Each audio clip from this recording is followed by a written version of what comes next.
Assalamualaikum students, I hope you all are fine. Welcome to your front end web development class और हम discuss करें HTML को। आज हमने पढ़ना है इम्पॉर्टेंट टैग्स के बारे में कि कौन कौन से इम्पॉर्टेंट एलिमेंट्स हैं HTML के। फर्स्टली आ जाते हैं heading tags. Different headings define की हुई है HTML बनाने वालों ने। H1, H2, H3, H4 जिस तरह से MS वर्ड में है हेडिंग्स डिफाइन होती है। H1 यानी सबसे बड़ी हेडिंग, ये जो है साइज और बोल्डनेस की बिना पे ये हेडिंग्स डिफाइन हुई हैं।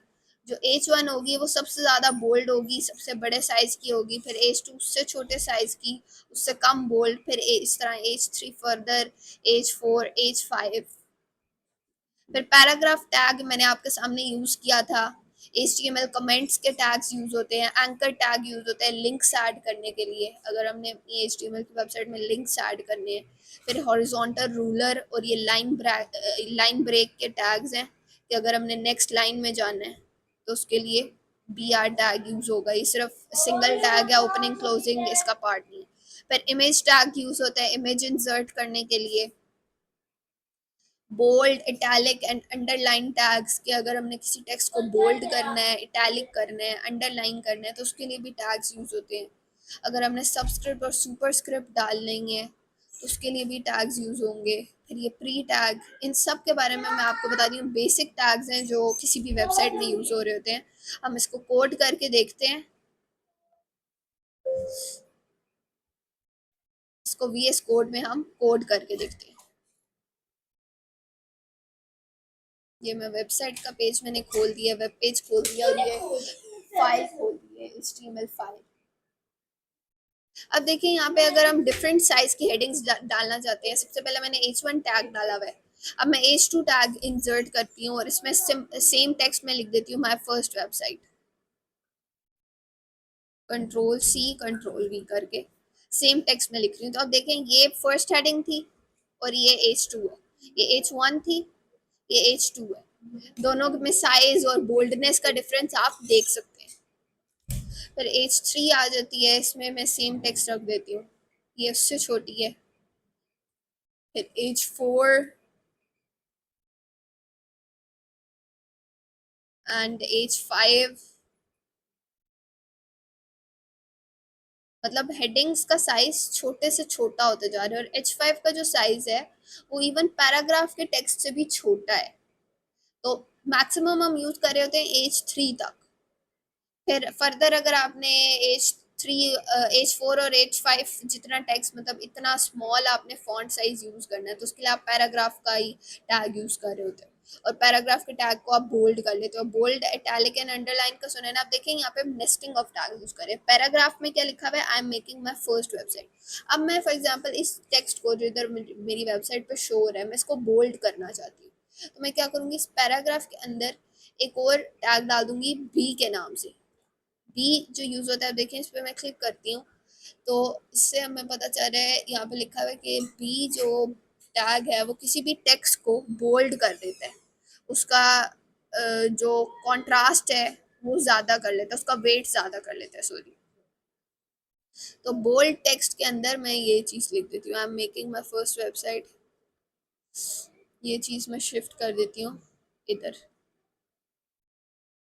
तो देखिए अब ये जो पैराग्राफ में टेक्स्ट था वो बोल्ड हो गया। अब फॉर एग्जांपल मैंने इसको इटैलिक भी करना है तो यहाँ पे मैं आई को भी ऐड कर लूँगी। इटैलिक आई के नाम से इसका टैग होता है।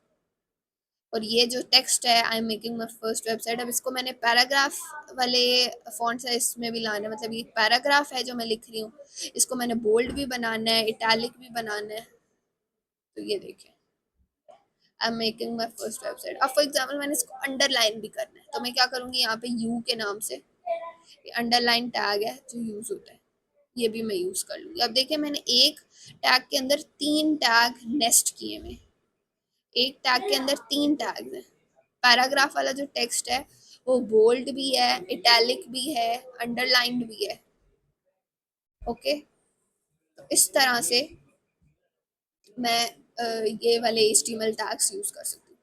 अब फॉर एग्जांपल एक और चीज़ होती है HTML में, HTML कमेंट्स। अगर मैंने कमेंट्स डालने हैं, कमेंट्स किसी भी प्रोग्रामिंग लैंग्वेज में कमेंट्स का मतलब होता है कि कमेंट्स हमें वेबसाइट पे तो शो नहीं हो रहे होते, कमेंट्स हम सिर्फ इसलिए लिखते हैं ताकि कोई हमारा अगर कोड पढ़ रहा है, कोई डेवलपर, कोई और डेवलपर, मैंने कोड लिखा है और मैंने वो कोड अपनी दोस्त को भेजा है, मैंने कहा है कि इसमें जो मसला आ रहा है, ये वाली चीज़, मेरा बॉक्स जो है ना वो इस तरह का नहीं बन रहा, मैं इस तरह का बटन चाहती हूँ लेकिन बन नहीं रहा। तो मैंने अगर कमेंट्स ऐड किए होंगे तो जो रीडर है, जो यूज़र है, उसको समझ आ जाएगा, डेवलपर, कोई किसी और डेवलपर को मैं अपना कोड भेजी, उसको समझ आ जाएगा कि ये इसने यहाँ पे ये टैग क्यों यूज़ किया हुआ है, इस टैग का मतलब क्या है। साथ साथ ना मैंने अपने नोट्स बनाए हुए, कमेंट्स यूज़ होते हैं नोट्स बनाने के लिए, कि आपने साथ साथ अपनी अंडरस्टैंडिंग के लिए, कि अगर आप कुछ टाइम बाद वो उस वेबसाइट का कोड खोल के पढ़ें तो आपको समझ आए कि ये मैंने क्यों किया हुआ है, क्यों मैंने इस तरह यूज़ किया हुआ है। तो इसके लिए हमारे पास यूज़ होता है एक्सक्लेमेशन मार्क और फिर टू डैशेस।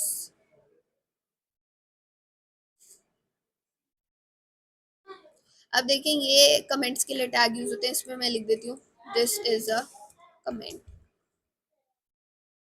इसको रन किया हुआ है, मतलब ये ऑटो सेव का ऑप्शन इनेबल्ड है ना मेरा, तो ये ऑटो सेव होती जा रही है, लेकिन यहाँ पे कोई चेंज नहीं आया। क्यों? क्योंकि कमेंट्स ऐड करने से हमारी वेबसाइट में कोई चेंज नहीं आता, ये सिर्फ नोट्स हैं। ओके, कमेंट्स का भी आपको समझ आ चुका होगा कि हम इन टैग्स की मदद से ये अपने ओपनिंग मार्क डालना है, फिर एक्सक्लेमेशन मार्क, फिर दो डैशेस डालनी है और फिर कमेंट लिख देना है, और क्लोजिंग के साथ भी दो डैशेस यूज होंगे। ओके, फिर हॉरिजॉन्टल रूलर हमने यूज़ किया। फॉर एग्जांपल मैंने लाइन ब्रेक अगर ऐड करनी है, मैं चाहती हूँ कि माय फर्स्ट वेबसाइट के बाद एक लाइन मिस हो और फिर सेकंड हेडिंग मेरे पास शो, तो मैं क्या करूँगी, यहाँ पे लाइन ब्रेक डाल दूँगी, बी आर, यानी लाइन ब्रेक होती है हमारे पास। अब ये नेक्स्ट लाइन में चला गया। अब देखें, लेकिन एक मसला था यहाँ पे तो एच टू था ही नेक्स्ट लाइन में। फॉर एग्जाम्पल मैं इसको एच एक साथ ही कर लेती हूँ।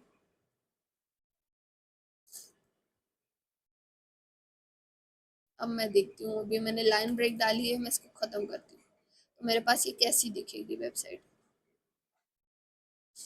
इसको मैं रीलोड करती हूँ, मेरे पास ऐसी ही दिख रही है। अभी क्या हुआ है कि मैंने वीडियो पॉज करके आपको इसके बाद इतना कुछ बता दिया है, और अब मुझे दोबारा वो कंट्रोल जेड करके अनडू करके दोबारा बताना पड़ रहा है, क्योंकि मैं उसको प्ले करना भूल गई थी वीडियो को।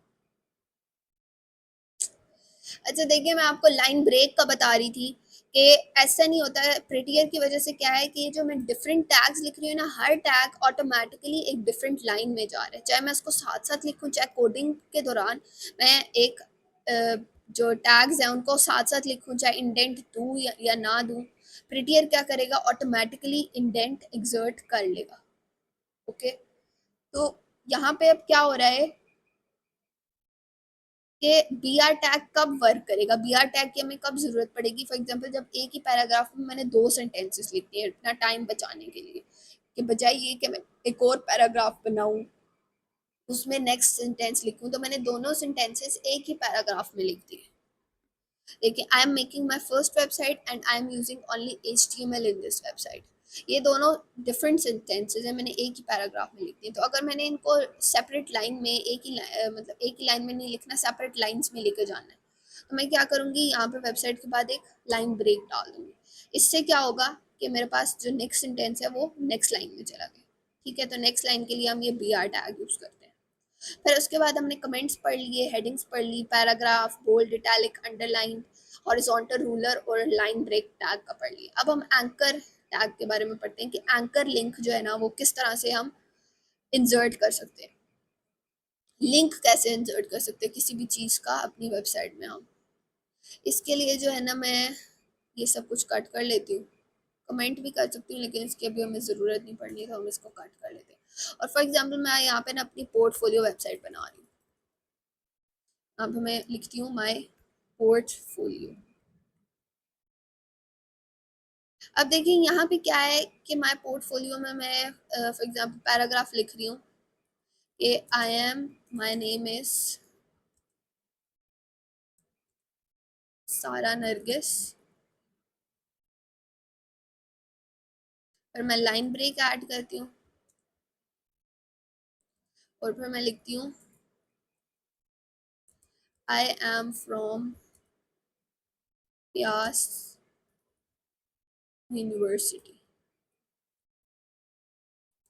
लेकिन अब मैं चाहती हूँ कि ये जो प्यास यूनिवर्सिटी है ये एज अ टेक्स्ट सिंपल लिखा हुआ ना नजर आए। ये प्यास यूनिवर्सिटी जो है ये क्लिकेबल लिंक बन जाए कि जब मैं प्यास यूनिवर्सिटी पे क्लिक करूँ तो मैं अपनी यूनिवर्सिटी की वेबसाइट पे चली जाऊँ। तो उसके लिए मुझे अपनी यूनिवर्सिटी का लिंक डालना पड़ेगा, वेबसाइट का लिंक डालना पड़ेगा। यहाँ पे मैं प्यास की वेबसाइट को सर्च करती हूँ और ये जो इसका लिंक है, ये जो इसका यूआरएल है वेबसाइट का, ये कॉपी कर लेती हूँ। ठीक है, अब देखिए मैं क्या करने जा रही हूँ, एक एंकर लिंक बनाने जा रही हूँ। ए नामी टैग से एंकर लिंक बन सकता है। अब यहाँ पे ए जो टैग है इसका एक एट्रीब्यूट है href, रेफरेंस। तो यहाँ पे मैं अपनी वेबसाइट का, जो प्यास की वेबसाइट है उसका यूआरएल डालूंगी। ये यूआरएल डालने से क्या होगा कि जैसे मैं इस जो मेरे पास ये एक हाइपर लिंक बन जाएगा। मैं फर्स्ट वेबसाइट में खोलती हूँ, इसमें मुझे as a hyperlink show होगा। अब देखें ये एक ओपनिंग टैग है, यहाँ पे ये ओपनिंग टैग खत्म हो रहा है विद एट्रीब्यूट, और ये क्लोजिंग टैग है। आपको पता है कि ओपनिंग और क्लोजिंग टैग के दरमियान में जो लिखा जाता है, यानी इस जगह पे जो लिखा जाएगा वो कंटेंट मुझे वेबसाइट पे शो होगा। तो यहाँ पे फॉर एग्जांपल मैं कुछ भी लिख देती हूँ, प्यास लिख देती हूँ, तो यहाँ पे एक लिंक बन गया, एक क्लिकेबल लिंक है। देखिए जब प्यास में मैं होवर कर रही हूँ तो प्यास की वेबसाइट मेरे पास इधर नीचे शो हो रही है, इधर इस प्लेस पे। तो क्या करूंगी, अब जब मैं प्यास पे क्लिक करूंगी तो इसी इसी टैब के अंदर, जिसमें मेरी फर्स्ट वेबसाइट खुली हुई थी, उसी टैब के अंदर अब मेरे पास प्यास की वेबसाइट खुल गई है। तो अगर मैं चाहती हूँ कि ये प्यास की वेबसाइट इसी जगह पे ना खुले, ये नेक्स्ट टैब में खुले, तो मैं क्या कर सकती हूँ, यहाँ पे एक और एट्रीब्यूट है वो ऐड कर सकती हूँ। अब एट्रीब्यूट क्या होता है, हर टैग का ना हम डिफरेंट एट्रीब्यूट्स यूज करते हैं HTML में। अब देखिए यहाँ पे ये HTML का टैग है, तो इसका एक एट्रीब्यूट है लैंग्वेज, कि हम जो HTML लिख रहे हैं वो किस लैंग्वेज में लिख रहे हैं। तो इसके बाद हमने एट्रीब्यूट की वैल्यू दी हुई है EN, यानी इंग्लिश, हम इंग्लिश लैंग्वेज में HTML अपनी लिख रहे हैं। ओके,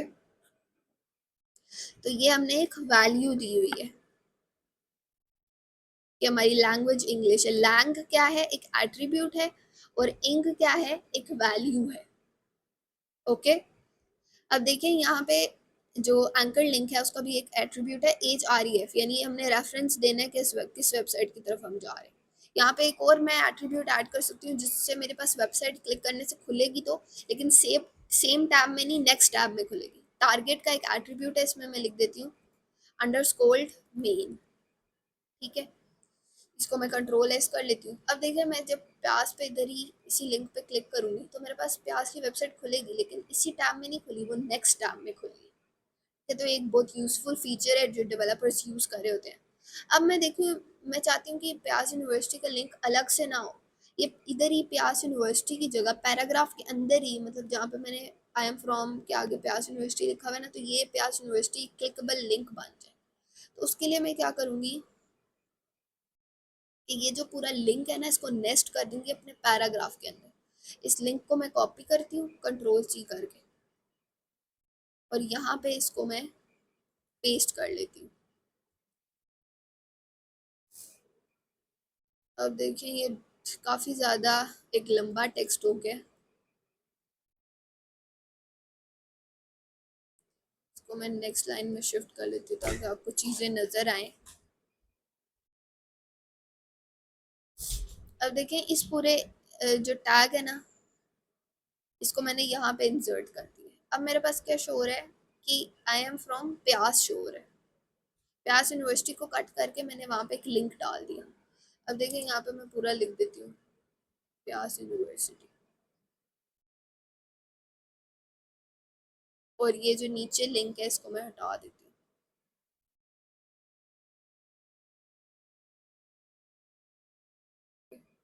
अब एक पैराग्राफ के अंदर क्या मैंने आई माय नेम इज सारा नरगिस लिखा, फिर लाइन ब्रेक दी, नेक्स्ट लाइन में क्या आ रहा है, आई एम फ्रॉम प्यास यूनिवर्सिटी। क्लिकेबल लिंक मैंने बनाना था तो एंकर लिंक डाल दिया, और एंकर लिंक के टेक्स्ट की जगह प्यास यूनिवर्सिटी कर लिया।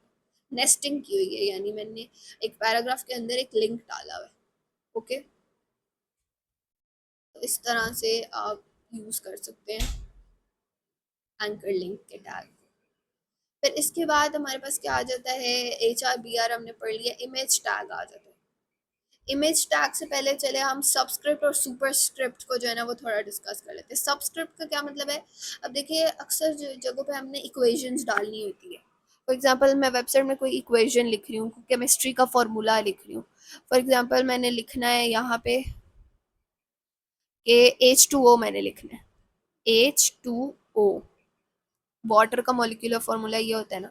या फिर फॉर एग्जांपल मैंने मैथ्स की इस तरह इक्वेशन लिखनी है, मैंने n⁻2 लिखना है, या मैं इस तरह मैंने लिखना है 3⁻2 इज इक्वल टू 9, या 6⁻2 इज इक्वल टू 36, 6 या 36 होता है ना। तो ये आप देखें मैंने सुपरस्क्रिप्ट डालनी है, इसको हम कहते हैं जो पावर होती है उसको हम कहते हैं सुपरस्क्रिप्ट।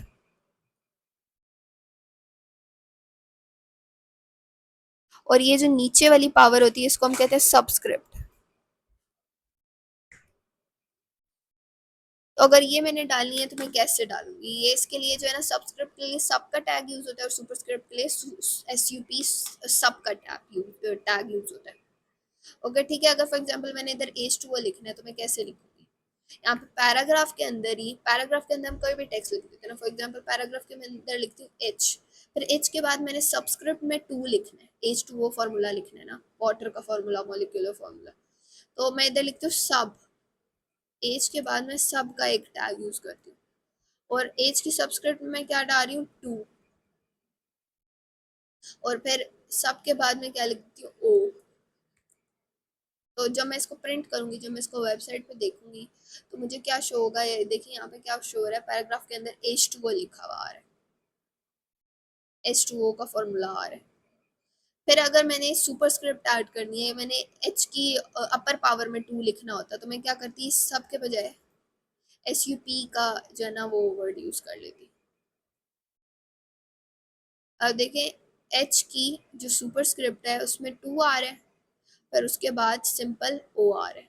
इसको एक मिनट, कंट्रोल एस मैंने किया, H की सुपरस्क्रिप्ट में 2 आ रहा है। ठीक है, इस तरह से हम सबस्क्रिप्ट और सुपरस्क्रिप्ट का टैग यूज कर सकते हैं। For example 3⁻2 is equal to 9 इधर मैंने लिखना है, तो मैं एक फॉर एग्जांपल हेडिंग लेती हूँ, एक हेडिंग यहाँ पे मैं ले रही हूँ जिसमें मैं लिख रही हूँ 3 की पावर 2, अब मैंने लिखना है ना, तो पावर के लिए मैं क्या यूज करूंगी, सब का टैग।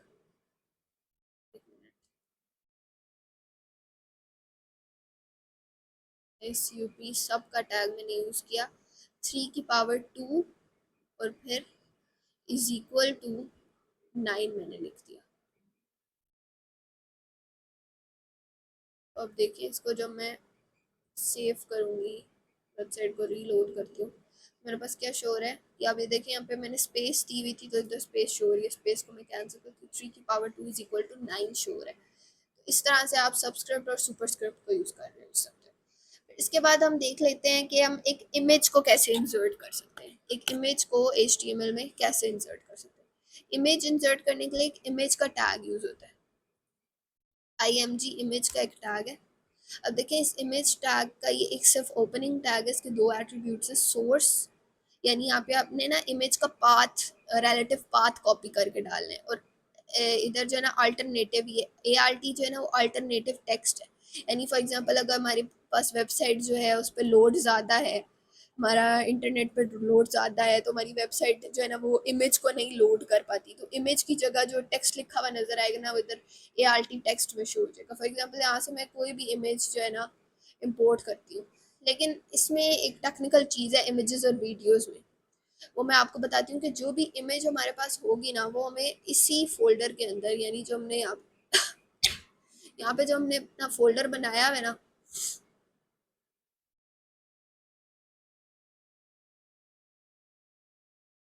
ये जो इधर फोल्डर है हमारे पास, कौन सा फोल्डर यहाँ पे खुला हुआ है, HTML ट्यूटोरियल वाला फोल्डर, जिसके अंदर ये index.html फाइल पड़ी हुई है।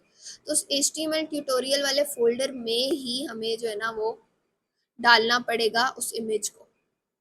तो ये मैं आपको बताती हूँ कैसे कर सकते हैं। फॉर एग्जांपल कोई भी मेरे पास इमेज है, यहाँ पे मैं पिक्चर्स में जाती हूँ, और कोई भी एक इमेज ले लेती हूँ। फॉर एग्जांपल ये इमेज है,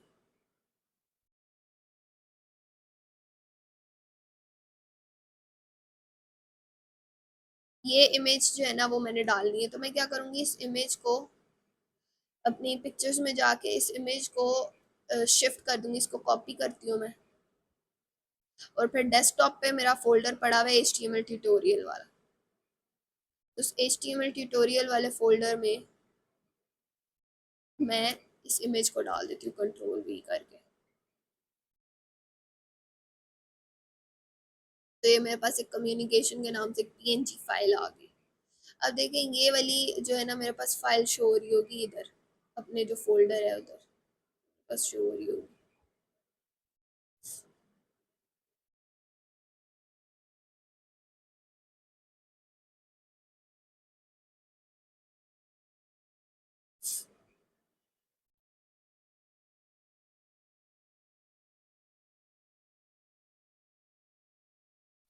अच्छा देखिए, यहाँ पे हमने एक इमेज ऐड करनी है, उसका सोर्स पाथ, उस इमेज जो हमने इमेज अपनी वेबसाइट में ऐड करनी है उसका रिलेटिव पाथ हमने कॉपी करके इधर सोर्स के एट्रीब्यूट की वैल्यू में डालना है। तो इसको हम कैसे डालेंगे, इसको हम कैसे करेंगे?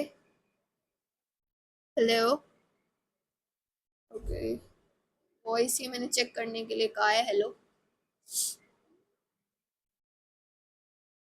यहाँ पे HTML ट्यूटोरियल की जो है ना मेरे पास फोल्डर खुला हुआ है। अब देखें यहाँ पे मुझे communication.png शो हो रहा है, या फिर अगर मुझे नहीं शो हो रहा तो इधर मैं कम्युनिकेशन जिस नाम से मैंने फाइल सेव किया उसको कर लूँगी, ओपन कर लूँगी, और इधर इस पे राइट क्लिक करके यहाँ पे एक ऑप्शन आ रहा है कॉपी रिलेटिव पाथ। तो यहाँ पे मैंने रिलेटिव पाथ को कॉपी कर लेना है, या फिर सिंपल पाथ को भी कॉपी कर लेते हैं और सोर्स में जाके इसको मैं इंसर्ट कर दूँगी। ये मैंने इमेज यहाँ पे इंसर्ट कर दी, और फिर जो है वो अल्टरनेटिव टेक्स्ट यहाँ पे क्या शो, एग्जाम्पल कम्युनिकेशन यहाँ पे लिखा हुआ शो, इसको मैं कर सकती हूँ। अब जब मैं इस वेबसाइट को रीलोड करूँगी तो यहाँ पे मुझे इमेज शो होगी। ये क्यों नहीं हो रहा है, एक बार मैं इसको दोबारा करती हूँ। अक्सर ऐसा होता है कि इंटरनेट कनेक्शन की वजह से हमारे पास इमेज नहीं शो होती, तब हमारे पास अल्टरनेटिव पाथ लिखा हुआ नज़र आ जाता है। अब देखिए जो इमेज जो उसकी डायमेंशन थी उसके मुताबिक ही यहाँ पे मुझे इमेज शो होने लग गई है। लेकिन मैं अगर चाहती हूँ कि ये वेबसाइट की जो मेरी डायमेंशन है उसके मुताबिक शो हो, तो मैं इसकी विड्थ और हाइट जो है ना सेट कर सकती हूँ। यहाँ पे मैं मज़ीद एट्रीब्यूट ऐड कर सकती हूँ इमेज के। विड्थ फॉर एग्जांपल मैं इसकी रख देती हूँ 100 पिक्सल की, जो है ना रेंज में ये होती है 100। अगर मैं लिखती हूँ तो ऑटोमेटिकली मेरी वेबसाइट समझेगी ये 100 पिक्सल कह रही है मुझे। और हाइट मैं इसकी डिफाइन कर सकती हूँ। नॉर्मली हम जो है ना वो वेबसाइट्स में सिर्फ और सिर्फ हाई विड्थ या फिर हाइट में से कोई एक चीज़ बता रहे होते हैं, खुद ब खुद दूसरी चीज़ जो है ना सेट हो जाती है। तो हाइट फॉर एग्जांपल इसकी मैं 500 रख देती हूँ। ये क्या हुआ है? अच्छा, यहाँ पे हमने क्या करना था, इसकी हाइट को 500 करना। तो मुझे इस तरह से इस इमेज की डायमेंशंस ख़राब हो गई हैं। तो डायमेंशंस ख़राब होने से बचने के लिए हम क्या करते हैं, सिर्फ एक चीज़ डिफाइन करते हैं। फॉर एग्जांपल यहाँ पे मैं विड्थ 500 रख देती हूँ, तो मुझे 500 विड्थ इसकी शो हो रही है, हाइट भी 500, इसको तो मैं कैंसिल करूँगा। कोई एक चीज़ डिफाइन करना बेस्ट प्रैक्टिस होती है। तो विड्थ मैंने डिसाइड कर ली, उसके हिसाब से हाइट जाना ऑटोमेटिकली उस पिक्चर की रेजोल्यूशन के मुताबिक, उस पिक्चर की डायमेंशन के मुताबिक डिसाइड होगी। ओके, सो इस तरह से हम एक इमेज ऐड कर सकते हैं। इसके डिफरेंट एट्रीब्यूट्स होते हैं, source, alternative text, width, height. इसके अलावा मैं इसके मार्जिन्स रख सकती हूँ, वो सारे स्टाइलिंग में आ जाएगा। मैं इसकी कोई बैकग्राउंड कलर रख सकती हूँ। फॉर एग्जांपल इसका कोई मैं बैकग्राउंड कलर रख देती हूँ। ये जो है ना स्टाइलिंग में आ जाता है। ये स्टाइल में जाके मुझे करना पड़ता है। स्टाइल में मैं रखती हूँ कि इसका बैकग्राउंड कलर हो जाए, मतलब ये मैं स्टाइलिंग विद इन HTML कर रही हूँ। मैं कहती हूँ इसका बैकग्राउंड कलर एक्वा हो जाए। तो इस इमेज का बैकग्राउंड कलर इस वक्त क्या हो गया, एक्वा हो गया। इसके अलावा अगर मैं कोई कलर चेंज करती हूँ, फॉर एग्जांपल मैं ब्लू रख देती हूँ, तो ब्लू हो गया यहाँ पे इसका। तो इस तरह से हम स्टाइल डिसाइड कर सकते हैं। यही स्टाइल अगर मैं कहीं और जाके, अब यहाँ पे मुझे इस इमेज का बैकग्राउंड कलर सही से नज़र नहीं आ रहा, क्यों? क्योंकि उसकी ये इस इमेज के पीछे छुप गया। अगर मैं किसी और चीज़ का यहाँ पे इधर बैकग्राउंड कलर रखती हूँ, फॉर एग्जांपल मैं इस हेडिंग का, माय पोर्टफोलियो जो हेडिंग है उसका ये कलर रखती हूँ, अब मेरे पास क्या होगा कि मैंने इसका एक एट्रीब्यूट, सॉरी ये जो ओपनिंग टैग है उसके अंदर करना है, या मैं टेक्स्ट तो नहीं मैंने शो कराना ना, कंट्रोल जी करके यहाँ पे मैं इसका एट्रीब्यूट कर लेती हूँ। तो माय पोर्टफोलियो का बैकग्राउंड कलर क्या हो गया, हमारे पास ये RGB ये कलर्स के लिए यूज़ होता है। फॉर एग्जांपल यहाँ पे मैं ग्रीन कर लेती हूँ तो ग्रीन हो जाएगा, रेड करती हूँ तो रेड हो जाएगा। इस तरह हम डिफरेंट RGB सेलेक्ट कर सकते हैं।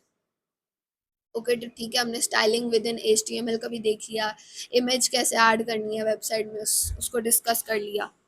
फर्दर जो HTML टैग्स हैं वो हम नेक्स्ट लेक्चर में डिस्कस करेंगे। ये प्री टैग का मैं थोड़ा बता देती हूँ। प्री टैग जो है ना, जिसमें जिस तरीके से हम उसमें टेक्स्ट लिखें वो उसी तरह से शो होता है प्री टैग में। स्पेसिस इग्नोर हो जाती है, नेक्स्ट लाइन अगर हमने की हो वो भी इग्नोर हो जाती है।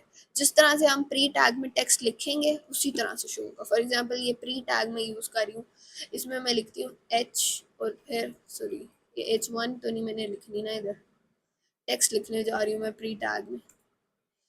मैं कहती हूँ एच इज़ ये, तो मैं रैंडम कोई भी टेक्स्ट लिख रही हूँ, फिर उसके बाद मैं 2 लाइन स्किप कर रही हूँ और फिर कोई टेक्स्ट लिख रही हूँ, फिर उसके बाद मैं 2 लाइन स्किप कर रही हूँ, फिर कोई टेक्स्ट लिख रही हूँ। तो अब देखें मेरी वेबसाइट पे किस तरह से शो होगा। ये जिस तरह से मैंने लिखा है वैसे ही शो हो रहा है। अगर इसके बजाय मैं पैराग्राफ टैग यूज़ करती तो क्या होता, पैराग्राफ टैग में सारा ब्रिटियर की वजह से सारा टेक्स्ट एक साथ आता, ये जो स्पेसेस हैं, ये जो लाइन ब्रेक्स हैं वो इग्नोर हो जाती। लेकिन अगर मैं प्री टैग यूज़ करती हूँ तो मेरे पास जिस तरह से मैंने कोडिंग में लिखा हुआ टेक्स्ट उसी तरह से मेरे पास वो वेबसाइट में शो होगा। Okay, this is the difference.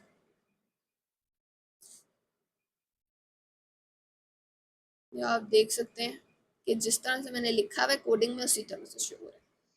So this was today's lecture. I hope आपको चीज़ें समझ आई होगी। ये सोर्स कोड भी मैं आपको प्रोवाइड कर लूँगी ताकि आप प्रैक्टिस कर सकें। जो जो टैग्स आपने सीखे हैं, नोट्स जो मैंने बनाए हुए हैं पावर पॉइंट पे, वो भी मैं आपको प्रोवाइड कर दूँगी।